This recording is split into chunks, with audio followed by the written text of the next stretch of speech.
All right, today we're back with another great interview. We've got Stacey Miller from Bayview Financial on, and talking about something we really haven't covered. Really this aspect of it. It's the transition in light of what are the kind of emotional impacts behind that. Stacey's got a newer certification that deals with financial transition, so we're going to be exploring that with in light of transferring out of the military, be it separation or retirement, possibly loss of a spouse, all those things that, incur a transition in our lives. And so it's a great conversation. Really think you're going to enjoy it, get something out of it. Stacey provides a lot of good tips on, thinking about how do you think about those decisions you need to make during a transition and what you need to make now, maybe sooner, and then things that can be put off till later. So a great conversation. Hope you enjoy it. Welcome to Operation Retirement Readiness, where Amy and Mike, two certified financial planners, talk about how military members can prepare for transition and how veterans can prepare for ultimate retirement. This podcast represents the views of the hosts and any guest. It is for informational purposes only and should not be considered tax, financial, or legal advice. All information is regarded to be from reliable sources. The hosts are not responsible for any losses, damages, or liabilities that may arise from the use of this podcast. This podcast is not intended to replace professional advice. So today we have Stacey Miller with Bayview Financial out of Tampa. Stacy is an Army spouse, but she holds a very interesting credential that I think is particularly pertinent to our community, and that is that she is a certified financial transitionist. And I can't really think of a more suitable credential for those who are facing retirement. So I'm super excited to get into a discussion today with Stacy. So Stacy, before we jump into the technical, how about if you give us a little bit of background, who you are, and how you came to be the owner and founder of Bayview Financial? Yeah. Amy and Mike, thank you so much for having me. As you said, I am the founder and CEO of Bayview Financial Planning. I'm based in Tampa, Florida, spouse to a retired Army officer. And I launched Bayview Financial because as a military spouse and financial planner, I really felt like there was an opportunity for me to be able to serve the community in a way that I would want to be served. So my focus is on women, widows, and military connected families. And that's why this particular certification that we're talking about is just really pivotal and one that I'm really excited to hold now and talk about. Yeah, that's great. Thanks for joining us today. So, you know, retirement or just even transition from the military is a big deal. And I know, we were trading some notes beforehand, talking about, a lot of people, there's a lot of decisions to be made. You can get into the decision fatigue. So can you just talk a little bit about why, what's behind the transition and why sometimes people, either screw it up or feel like they may, or feel like there's a lot of pressure around this? Yeah, Mike, great question. Transitions are not just the transition from military to civilian, right? You transition when you go from married to not married, whether you lost a spouse or you divorced. You transition from, um, you know, um, a parent to an empty nester. You transition all the time in big and little ways. And so those transitions come with some pretty important financial decisions a lot of the time.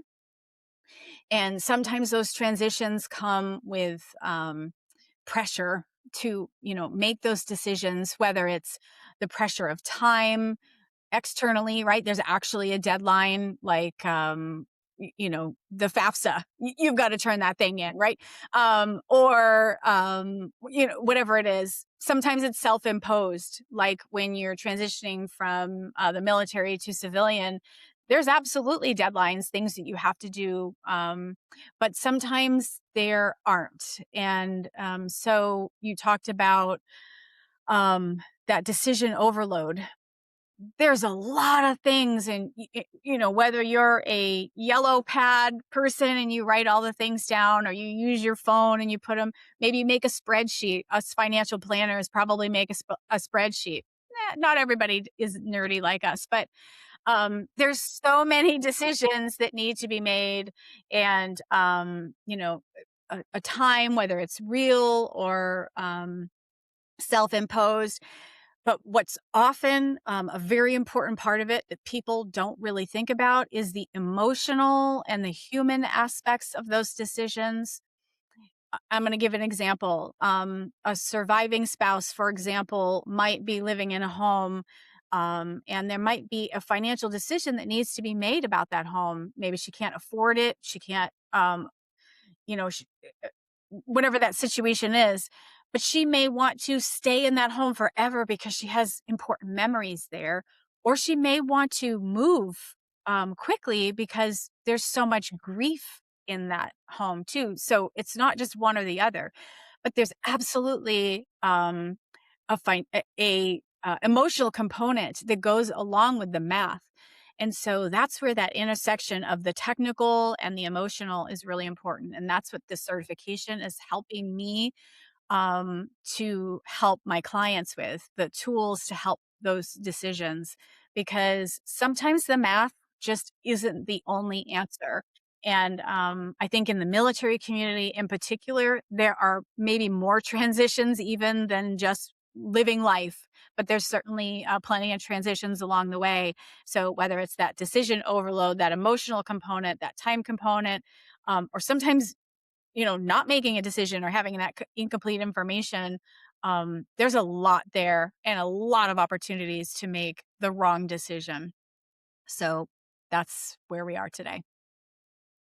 So how do you kind of I mean that is a lot, and we've been, all three of us, we've been through it with our families together.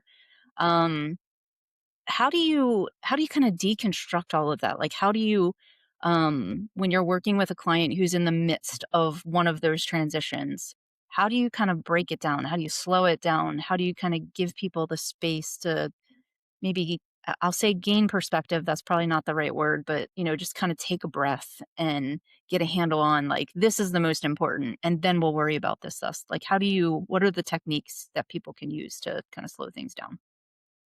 Amy, you actually said it brilliantly. And what I loved about this, what I learned in the certification was I felt like I had things, like I was doing things naturally, just from an empathetic perspective as a financial planner. And what this new certification gave me were the tools to do exactly that, give me the perspective and the tools to make those decisions. So speaking of perspective, one of the uh, things that we share is we ask our clients to step up on the balcony. So imagine you're at a ball, a military ball, and you step up on the balcony. You have a vastly different view of what's going on than you do when you're on the dance floor, right? And so sometimes we ask the client to step up on the balcony. So that's that perspective that you're talking about. And then we have another tool that's called the decision free zone, because we talked about those time constraints, whether real or self imposed.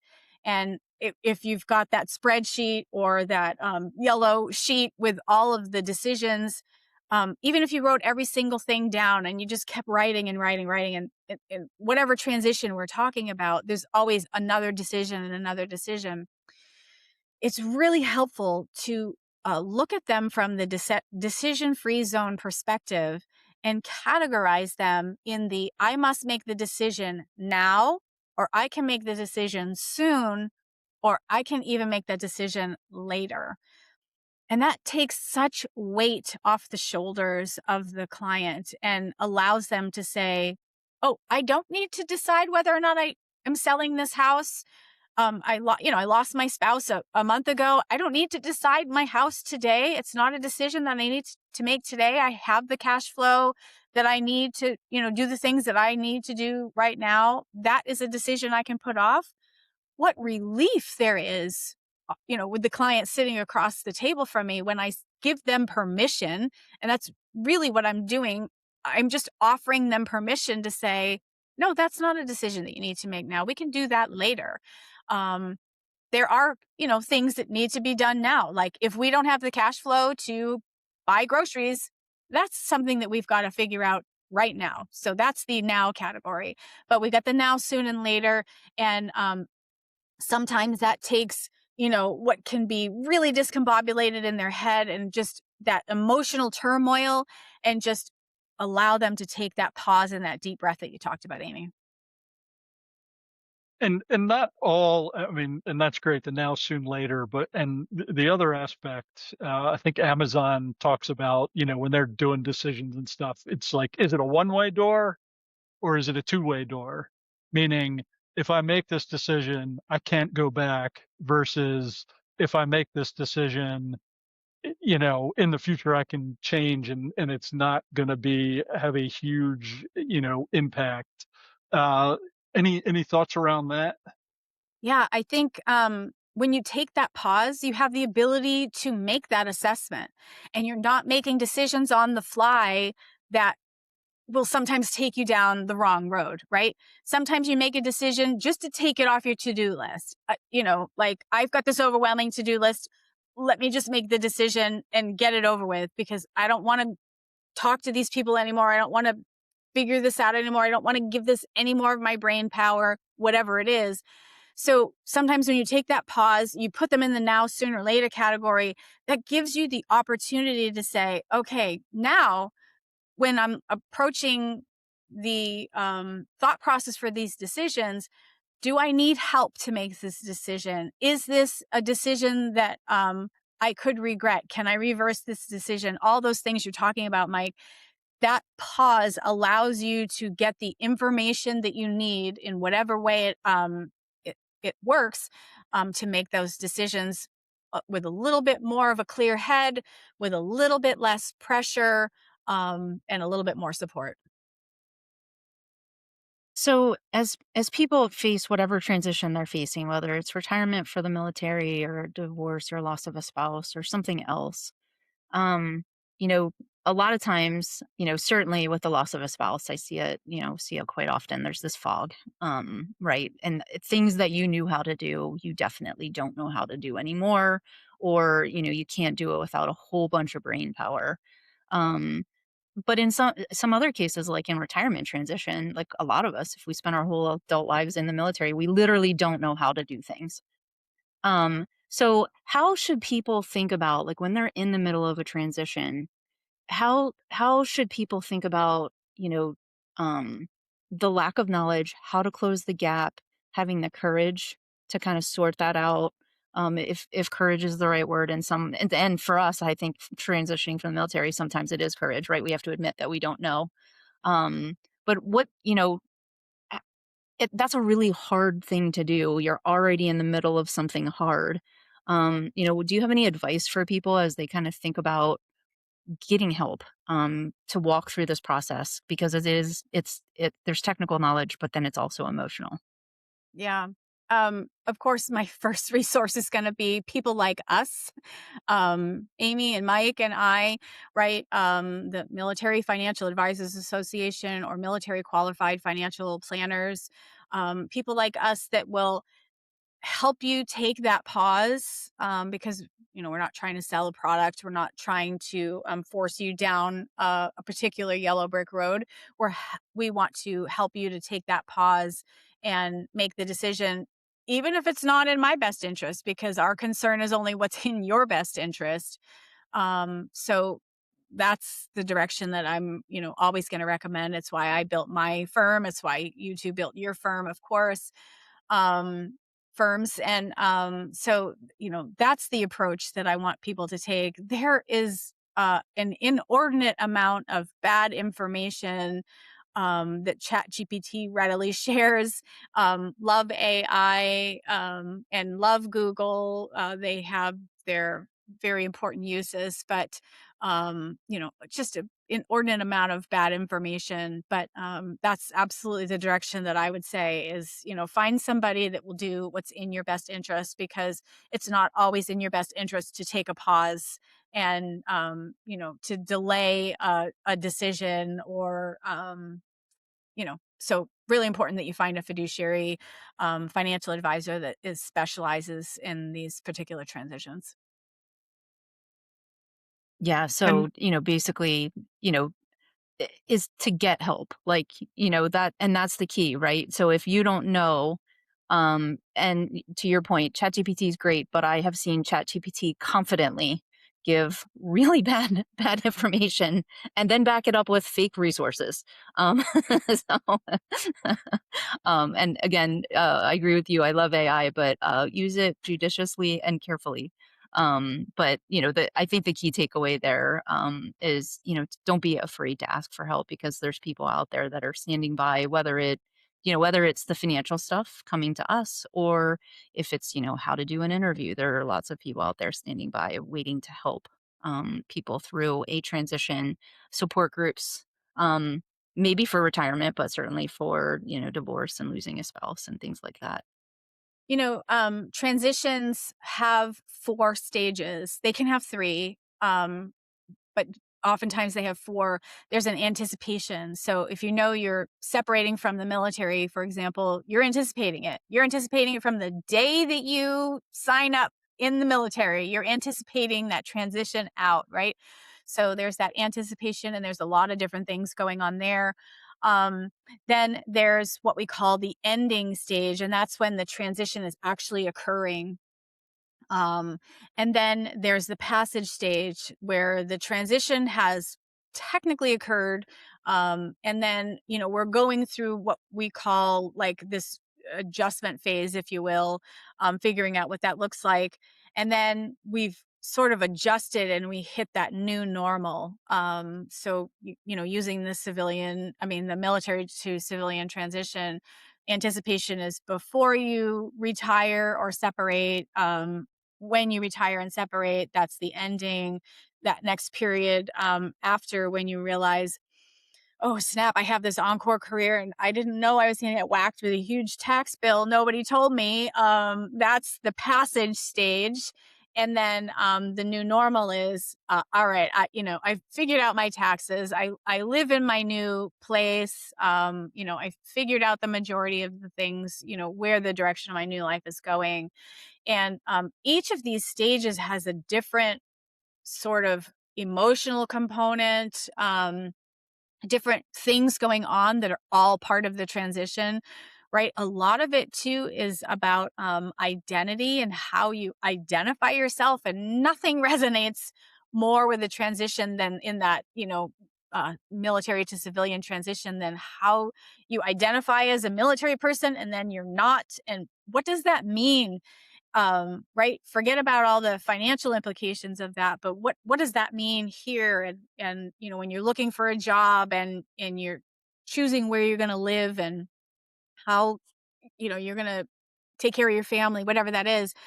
And those things, those wires get crossed and those muddle that decision making, just as much as that time pressure and all the rest of the things that we talked about. So so many ways, different transitions, and transitions can overlap, right?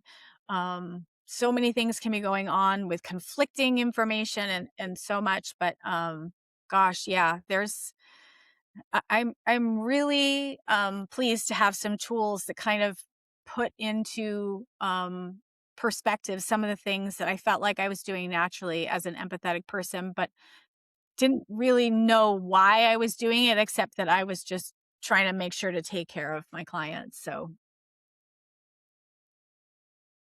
And the transitions also have, I've seen some research on like levels of stress where they kind of categorize, hey, and you talked about the stacking where, within, specifically a military separation, you may be, you're looking for a new job and it's a whole new identity. And maybe you're moving across the country to somewhere you've never lived or haven't lived in, 15, 20 years type thing. and that stress, those kind of become cumulative. Can you talk about those and maybe some of the ones that are more of the, higher stress ones? I'm sure, I think losing a spouse is, one of the biggest transitions, if I remember correctly, but it's been a while, but, any thoughts on that? Yeah, certainly losing a spouse, very high up there. Even, divorcing a spouse because that affects your identity, that affects your finances, that affects the whole trajectory. Um, especially if you're the non-service member spouse and, you had these benefits and maybe you don't have these benefits anymore and, there's a lot going on there. Um, you talked about, those multiple layers of separation. So I have a client couple that they were um, PCSing from the East Coast to the West Coast. One, which meant that the non-service member spouse, was going to lose her job. Two, during the government shutdown. Three, Um, and there was a fourth one. What else is happening? There was a fourth one that was happened. And so, I was working with them. It's nice that they were my clients before all this happened. So we had a lot of the planning done and we knew that the sky wasn't falling. They had an emergency fund. They had, we knew all these things, but, the concern was, well, how are they going to get the PCS money? Who's going to pay for this? And, there was so many conflicting things there. But I will say regarding stress, because they had a plan first, and the plan wasn't that there was going to be a government shutdown and that she was going to lose her job. They knew that they were PCSing. Um, but when we, as financial planners, do plans, we're planning for that thing, whatever that, crisis is, that disruption is. We don't know what it is. Maybe it's a pandemic. We never know what that is. But we're trying to set our clients up for success no matter what that thing might be. And with all these multiple, transitions going on and enormous stress. I mean, I remember they called me for a meeting from like a Starbucks parking lot on the highway driving cross country, like I'm sure all of us military financial planners have done some, intriguing things, but um, and they said, all of the things that were stressing them, it really wasn't their money or their financial plan, because they knew that they had these things built in. They had the money to take care of it until the government figured it out. They knew that they had the opportunity for her to figure out a job on the other end. By the way, she got an amazing job and, even better than the one that she left. You know, so, planning for the next transition, whether you know it's coming because you're anticipating it, right? Stage one that I mentioned earlier, or you don't know it's coming but something is coming. That's the best place to be because that really keeps your level of anxiety and stress down because I've planned for this, whatever this is, whatever shape and form that takes. I've got this. It might feel a little uncomfortable along the way, but a lot less uncomfortable than if you didn't plan for it. So one of the hardest things, I think for every human being ever, is to kind of see ourselves pretty clearly. So when we're in the middle of a transition, whether it's a PCS or a leaving the military or whatever, it are there any tips that you have for people to kind of be able to see when there is true pressure, like for real pressure, to make a decision versus, uh, just the totality of everything going on is building pressure. You don't really need to make a decision. Now, before you talked about like kind of this idea of like listing things out, but how do you see that when it's happening to you? How do you know to say time out? I'm not kind of working in reality. I'm working in, what I see as reality, so that people can, make a decision from a point of clarity rather than a point of pressure that might be real or not real. I think, Amy, that kind of goes more into that financial therapy area, which is a little beyond what I can talk to, because what my inclination is to say, I'd be calling my therapist. um, um, calling my best friend, going for a walk around the neighborhood. I don't know what it would look like, but I think, right, yeah, you have to have that internal dialogue, and it's really hard to do.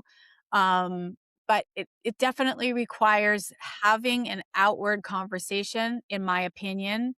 Um, and, whether that's with a financial planner or a financial therapist or just a straight up therapist, to say, I'm overwhelmed. I don't know what to do, where to begin. I think it's really important to manage that stress, because, managing the stress through healthy, helpful ways, is great, but there's a lot of opportunities to do it in a lot of not helpful, healthy ways, which is definitely going to send you down the wrong financial trajectory too. So, I would really defer that answer probably to the financial therapists. What And I mean, I I know there think are.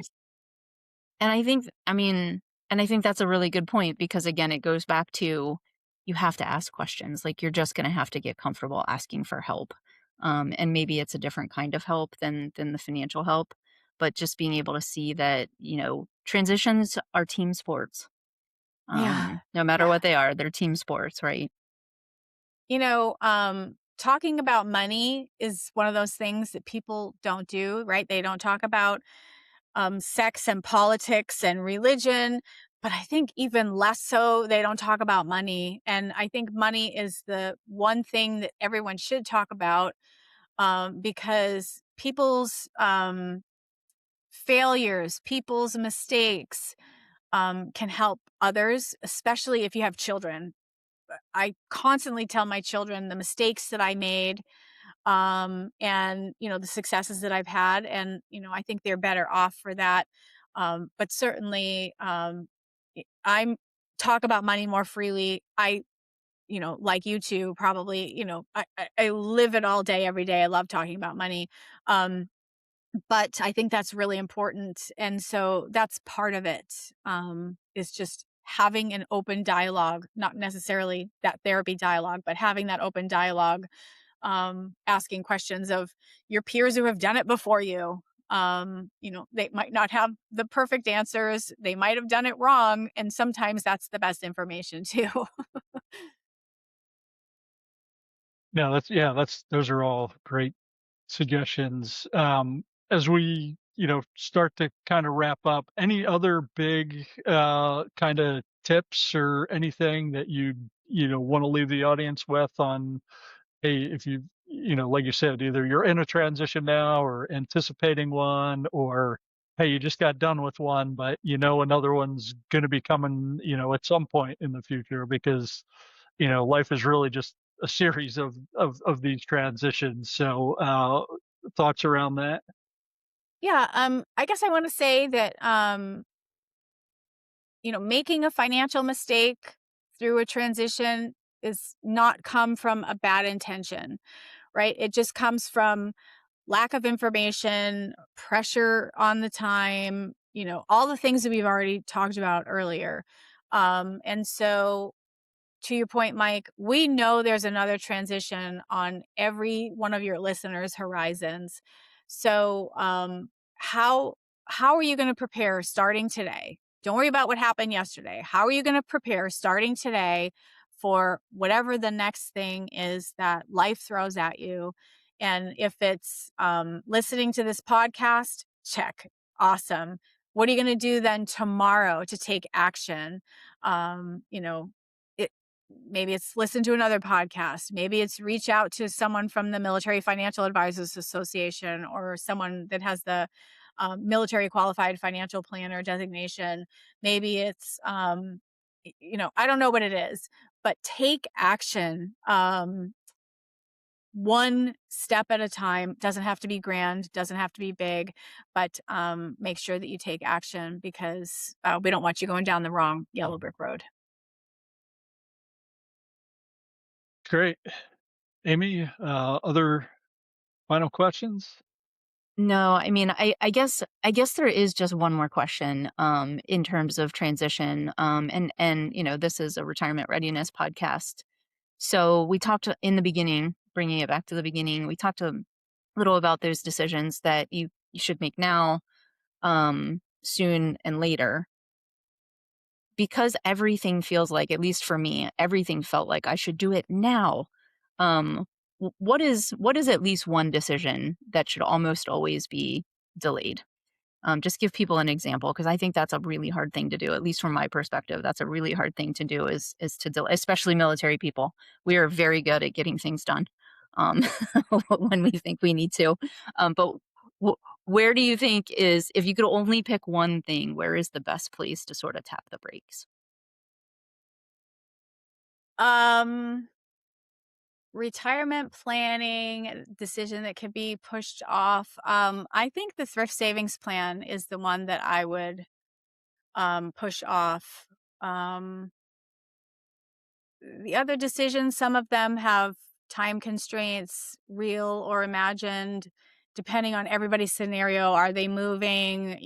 Different things. The thrift savings plan can chill. Some people are like, oh, I need to roll it over. No, you don't. Let it chill until you make an informed decision there. That's maybe one of the ones that I'm definitely going to put in the later category. Yeah, yeah, Yeah, that's a great yeah, answer. yeah. And I think the key there really is that you don't have to make every decision today, right? There's plenty of things that can wait. Yeah, and that's one great example. Um, Stacey, this was great. I know that transition weighs on a lot of people's minds, and now people know that there are people like you out there, standing by to help them work through the transition in multiple ways. Sometimes people just need to close the knowledge gap, but a lot of times they need to emotionally work through a transition too. So I really appreciate your time today. Yeah, I'm so happy to be here, and so happy to support. And And Stacy, just before where can people find you before we sign off if they want Yeah. to get in touch? Yeah. Best place to find me is on my website, bayviewfp.com. All right, and we'll put that link in the show notes. But yeah, we really appreciate this, Stacy. It's been great. Something, we've talked transition before, definitely, but not really the more emotional side and the decision support side of it type thing. So this is great. I think the listeners are really going to get something out of it. So definitely appreciate your time today. Awesome. Thanks. thanks thanks Stacey. To get transcripts, show notes, or more information, go to operationretirementreadiness.com. Have a question or topic for the podcast? Send it to info@operationretirementreadiness.com. Find out more about Amy and Mike at their websites. Mike is the founder of Next Mission Financial Planning, LLC. He retired from the U.S. Air Force and has worked in the financial services sector since 2021. He is a certified financial planner, chartered financial consultant, and a certified college financial consultant. You can find out more about Mike at nextmissionfinancialplanning.com. Amy is the founder of Instar Financial Planning, LLC. She is retired from the U.S. Army and has worked in the financial services sector since 2019. She's a certified financial planner, a chartered federal employee benefits counselor, and a chartered retirement planning counselor. You can find out more about Amy at instarfp.com.